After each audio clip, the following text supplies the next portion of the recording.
This is another Thriving Artist Art Life short. I almost forgot the names. Thriving Artist Art Life short. I haven't done too many of these lately. The world keeps changing and adjusting. We keep showing, when I say we, it means the community, keep showing the world that there is social change that has to happen in order for us all to survive. And that's a good thing.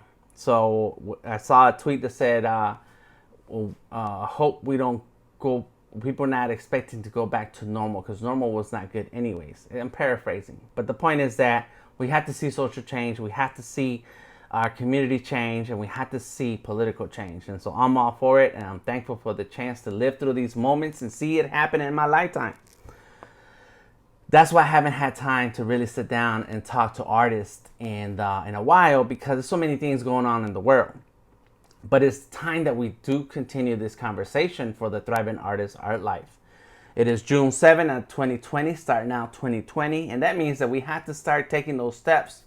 If we already have been on that path, then don't forget to take the next step, so that the next time you have a conversation with a creative, with a mentor, with a group of artists who are building their art careers, then you can share some of your new learnings and the new things that you're doing and how that's benefiting, or how you've seen the results that allow you the chance to adjust what you're doing to then make it better.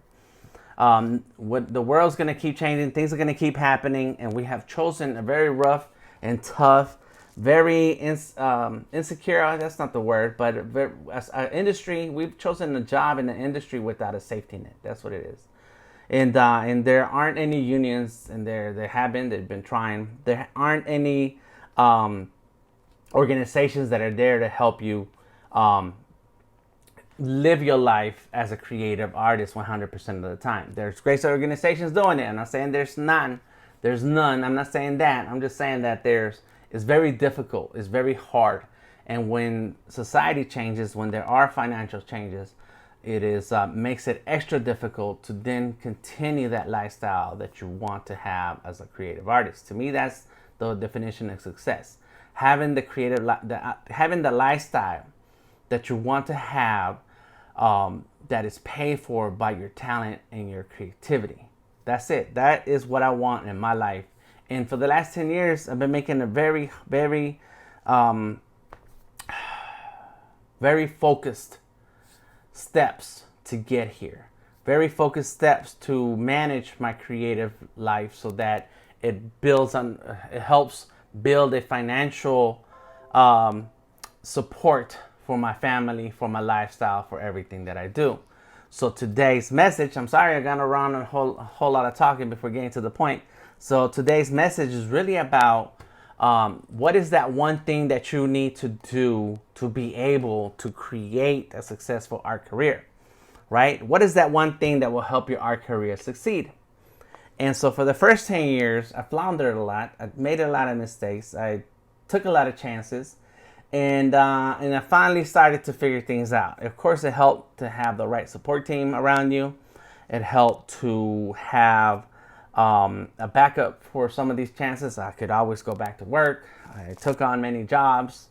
I was sharing on a demo on Friday, and I talked about having worked at a steel company.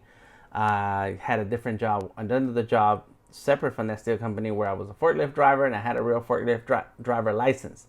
You know, I've done many things. And but as time goes on, you have to find that thing that's going to help your creative career succeed, to help pay for your life, and you don't have to work at a job. There's nothing wrong with having a job. That's not what I want. I want to get paid to draw. And so here it is. I'm going to tell you that one thing, right? What is that one thing that I realized to help build my art career? That one thing I realized is that I had to understand that there are many, many things that I had to handle and build skills on to help my native, natural born talent. That's it. It's not one thing. You have to get past that feeling and emotion that if I just had that one opportunity, if my life just had this one thing, if I just got this one computer, if I just got this tablet, if I just got the right phone, if I just had this one person in front of me to see my work. Your talent is valid. All right? You got talent. Great. It doesn't matter what it looks like. And I call my drawings ugly when they don't show up on paper or the screen the way I think of them in my head. That's when I feel like they're ugly. It's like, no, and it's not that they're ugly. It's just that that's not what I want. So I use the word ugly. But no art is ugly. The reality is that it doesn't matter how you draw, it doesn't matter what you create, it doesn't matter how it comes out. There's a market for it, okay? Look around TV, television, internet, Netflix, all that. There's art out there that you're like, I don't know how much training these folks really had to create this work, but they found a market. And that's what really matters, all right? You can call art anything. You can, whatever it is that you create, you can call it art, and that's art. But once you start understanding your talent and that everyone else around you has talent, then you realize that you're in this flat place where everyone around you is in the same level as you.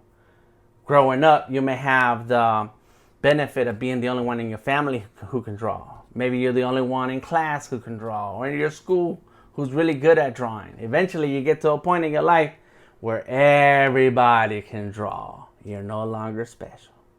So now you have to understand, Lord, well, what is it that I need to add to my talent to make it a marketable, thriving art life for myself?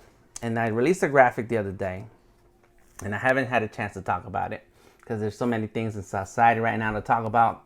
But it's important that we keep connecting into the art business mental side of our creative selves so that we can build that success that we want in our life.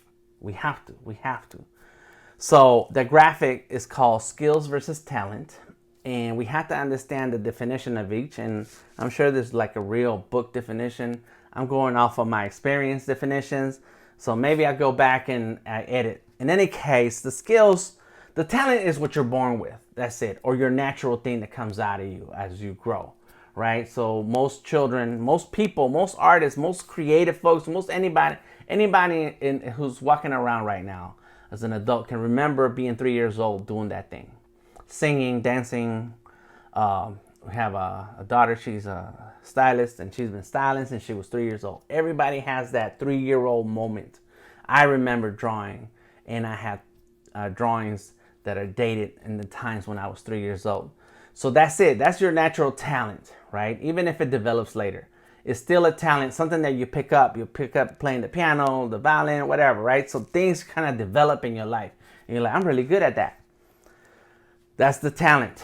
The skills are the things that you need to add to your creative life, to your art life, to then, that's that one thing, to then build out the creative life that you want, the successful art career. That is portfolio, artist statement, art talks, website, social post, streaming work in progresses, and doing demos and tutorials.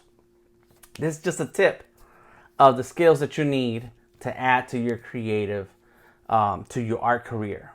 Because the talent is it's tough to stand out in a world of talent. Everybody is talented. Everybody can draw. That's it. Everybody can draw.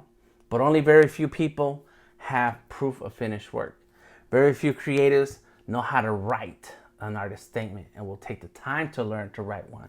Very few artists will stand up and speak about their art and sound confident about the message that they have to provide. Very few artists will create the website to connect with clients. Very few artists build community engagement with social posts. You get it? You see what's happening? That you have to add skills to your talent. And it's one answer. What's that one thing I need? Skills. But inside of that answer is a ton of other things that you have to develop. I am Delta Tango Mike. Find me anywhere on the internet. Artist King on YouTube. Vector Maestros on YouTube also. Instagram, Twitter, Facebook, Delta Tango Mike. And check out the graphic that I posted. I will continue to talk about those things that we need to add to our creative career to make it successful. Talk to y'all later. Peace out.